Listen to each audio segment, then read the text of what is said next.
ఖచ్చితంగా రాబోయే రోజుల్లో ఏదైతే ఇప్పుడు దేశ స్థాయిలో జరిగేటటువంటి కులగణనైనా జనాభా లెక్కలైనా వాటిని ఆధారంగా తీసుకొని రాబోయే ఎన్నికల్లో ఖచ్చితంగా బీసీ సామాజిక వర్గం అయితేనేమి, మైనార్టీ సామాజిక వర్గం అయితేనేమి, ఎవరికైతే ఎంత అవకాశాలు వస్తాయని చెప్పి భావిస్తా ఉన్నాం.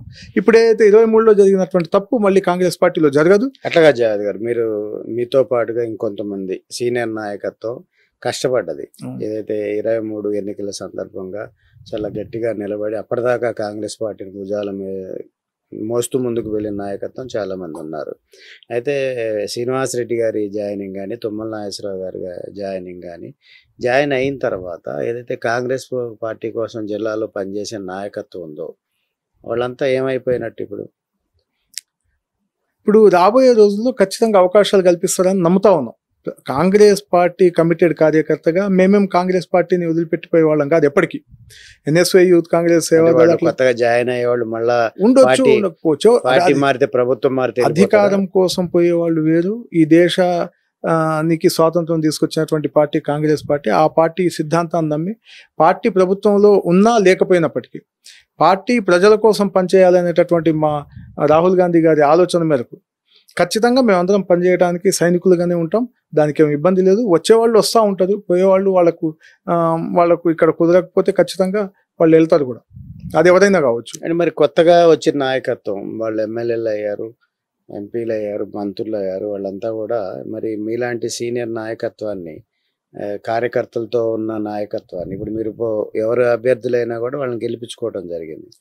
అంటే పాత తరం నాయకత్వం, మొదటి నుంచి ఉన్న కాంగ్రెస్ నాయకత్వంతో ఇప్పుడున్న ఎమ్మెల్యేలు, మంత్రులు ఏ విధంగా ఉంటున్నారు? ఖమ్మం రాజకీయాల్లో చూసినట్లయితే మీరు మరి ఆనాడు ఎంతో మంది ఖమ్మంలో కష్టపడ్డ వాళ్ళు ఉన్నారు. చెప్పుకుంటూ వెళ్ళినట్లయితే నేను ఎన్ఎస్వై యూత్ కాంగ్రెస్ గా చేసినప్పటి నుంచి నాగమండి రాంబాబు గారు అని యూత్ కాంగ్రెస్ అధ్యక్షులుగా చేయటము, పొదిల్ రవికుమార్ గారు అని చెప్పేసి ఆనాటి ఉన్నటువంటి రాజకీయాల్లో ఉత్తేజంగా పనిచేయడము, ఆ రోజు సీనియర్ నాయకులుగా సమ్మాన్ చంద్రశేఖర్ గారు, కేవీ రత్నం గారు, అలాంటి పెద్ద పెద్ద వాళ్ళు, జలగం వెంగళరావు గారి తర్వాత వచ్చినటువంటి ప్రతి ఒక్కళ్ళు చేసుకుంటూ పోయారు. అందరికీ అవకాశాలు రాలేదు. ఖచ్చితంగా రాబోయే రోజుల్లో మాకు అవకాశం వస్తుందనే నమ్మకంతో మేము పనిచేస్తా ఉన్నాం. అంటే ఖమ్మం జిల్లా మొత్తం ఉమ్మడిగా చూసుకున్నట్టయితే కమ్యూనిస్టులు కంచుకోటగా చెప్తా ఉంటారు. అనేక గ్రామీణ ప్రాంతాల్లో ఈ రోజు కూడా గ్రామాల్లో కమ్యూనిస్టులతో ఉద్యమాలకి, అదేవిధంగా కమ్యూనిస్ట్ నాయకత్వానికి, కాంగ్రెస్ నాయకత్వానికి విభేదాలు, గొడవలు అనేవి కొనసాగుతూ ఉండే ప్రక్రియ ఉంటుంది. అటువంటి పరిస్థితుల్లో కూడా కాంగ్రెస్ పార్టీ క్యాడరు అంటే కొనసాగుతూ వచ్చిన పరిస్థితి ఉంది.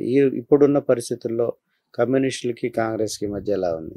మీరు మన ఉమ్మడి ఆంధ్రప్రదేశ్ రాజకీయాల్లో చూసుకున్నట్లయితే రాజశేఖర రెడ్డి గారి కంటే ముందు ఒక రాజకీయం, రాజశేఖర రెడ్డి గారి ప్రభుత్వంలోకి కాంగ్రెస్ పార్టీ 2004లో ప్రభుత్వం ఏర్పాటు చేసిన తర్వాత చేసినటువంటి పార్టీ ఒక రకంగా చూడొచ్చు.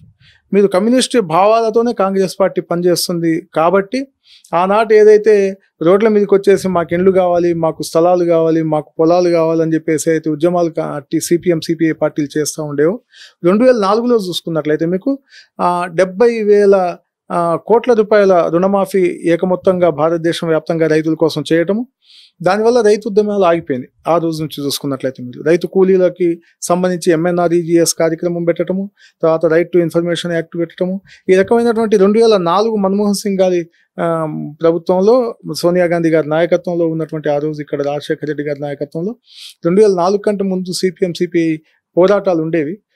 ఆ పోరాటాల్లో వాళ్ళు ఏదైతే కోరుకుంటున్నారో అవన్నీ కూడా మేము 2004 నుంచి 2014 వరకు చేసి ఈ దేశాన్ని ప్రపంచంలోనే అగ్రగామిగా నిలబెట్టడానికి ప్రయత్నం చేసినటువంటి సందర్భం అది.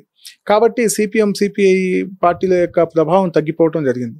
2014 నుంచి మళ్ళీ తిరుగుముఖం బట్టి ఈ దేశంలో ఏదైతే మతతత్వ పార్టీ ఈ దేశంలో ప్రభుత్వంలోకి వచ్చిన తర్వాత, ఎప్పుడైతే మీరు గమనిస్తే 1947లో మనకు స్వాతంత్రం వచ్చినప్పుడు ఒక 2 సంవత్సరాల 9 నెలల 17 రోజుల పాటు డాక్టర్ బిఆర్ అంబేద్కర్ గారి నాయకత్వంలో కాన్స్టిట్యున్సీ అసెంబ్లీ పెట్టి రాజ్యాంగం రాయడానికి సమయం తీసుకుంది.